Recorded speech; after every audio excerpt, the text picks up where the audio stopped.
Já, Logi, hvað getur maður sagt eftir svona leik? Bara vonbrigði, og þú veist, hvað segir maður, ákveðið bara svona þrot og gjaldþrot hjá okkar mönnum og okkur öllum í seinni hálfleik í kvöld. Já, bara algjör uppgjöf og andleysi. Já, sem mjög sérstakt og ætti ekki að vera. Við erum að fá liðin í heimsókn sem að berjast fyrir lífi sínu og búin að tapa öllum leikjunum og maður veit alveg að svoleiðis það styttist alltaf í að þeir taki fyrsta sigurinn og sérstaklega að við erum 14 stigum yfir í hálfleik þá algjörlega ófyrirgefanlegt að við skulum byrja hálfleikinn bara eins og við séum, þú veist, að spila mót einhverju tíundaflokksliði, sko. Þannig var leitað út eins og menn væru bara einhvern veginn öryggi með sig og að því við vorum yfir 14-15 stigum í hálfleik þá ætti þetta bara auðvelt. En eins og ég segi, þú veist, lið sem ekki búin að ekki búin að vinna leik á tímabilinu, þeir berjast til síðasta blóðdropa og eru nýbúnir að missa þjálfarinn sinn. Það gefur oft eitthvað aukalega, þú veist, eitthvað svona nýtt, eitthvað breyting. Og við vissum það, við vorum búin að aðvara menn okkur við því, sko, leikmennin okkar.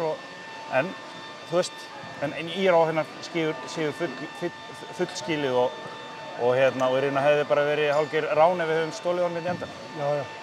Þeir náttúrulega voru að hitta alveg fáránlega vel líka. Já, já. En það nefnilega málið, að þegar þú leyfir liðum að koma svona nálægt þér og þá getur allt gerst. Og þeir náðu þessu rönni bara og hittu og við vorum búin að gefa þeim færi og gefa þeim smá trú.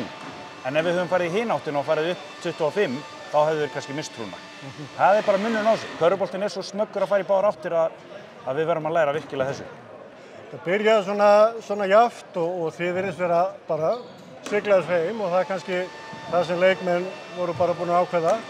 En 33-17 í þriðju leikluta, það mjög undarlegt. Já, það sýnir bara hvernig hugarfari var einhvern veginn afslappað hjá leikmönnum inn á vellinum og héldi þetta væri einhvern veginn yrði bara gangur í garðinum sem eftir að leiks og svona eru íþróttirnar. Þú veist, hausinn á manni eiginlega aðalatriðið, sko.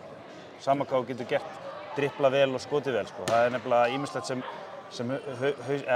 svona getur gerst þegar þú ert ekki með hausinn stilltan á. Svo voru menn svona að fá ýmsa vafa sem að dóma líka, það var kannski hægt að setja út af það í leiðinni. Já, það alltaf samt partur af þessu, þú veist, og þú átt að geta höndla það ef þú færð dæmda dóma á móti þér og góð lið bara fær í gegnum það, skilur, og það auðveld afsökun og við notum það ekki. Nei, það bara svo einfalt. Já. Það bara upp með kassan og halda áfram. Já, þetta leiðilegt að fara inn í hlé með svona óbragð í mununum en við verðum að nýta það bara.